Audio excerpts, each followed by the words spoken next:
Amir guys. So ito pangalan ni mo, boss? George Bugwak. Mara si George Bugwak. So yan ang ipabutang nansag ang mga pipe para secure ang atong pipe kay usahay mo god mga boss. Kani atong mga solvent, dili na itong perfect nga durable siya kaya na usahay mag-expire. So mo ni atong piping mga boss.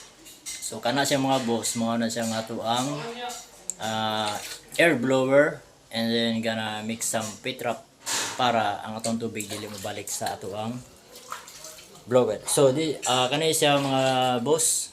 Kuha ni siya kay sampulan ni siya pero ang blower ato ng mga boss dito na ibutang sa kilid. Diyan na boss ay.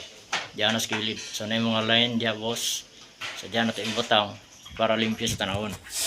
So kanay siya mga boss, kani atong pump. Ato mo ni testingan atong pump mga boss before ta mag flooring mga boss.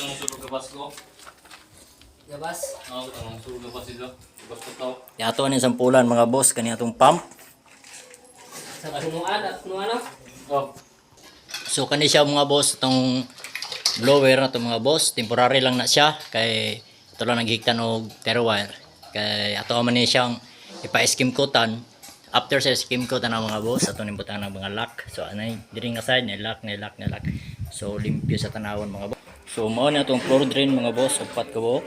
Then mao na atong return mga boss. So dire boss mga boss. Kani 5 ka buok man nato ba ang skimmer. So mao na yung plastada atong mga boss.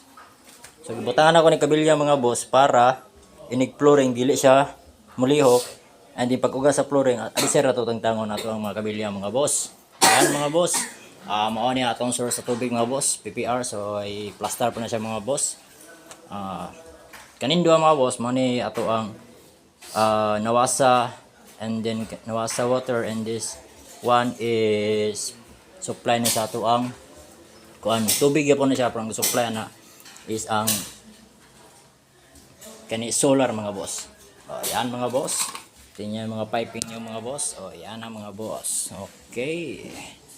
So yan. So this Monday mga boss, mag-testing tayo ng ating pump, blower, and then ato ning open atong mga valve. So watch out. Karong Monday mga boss. Thank you.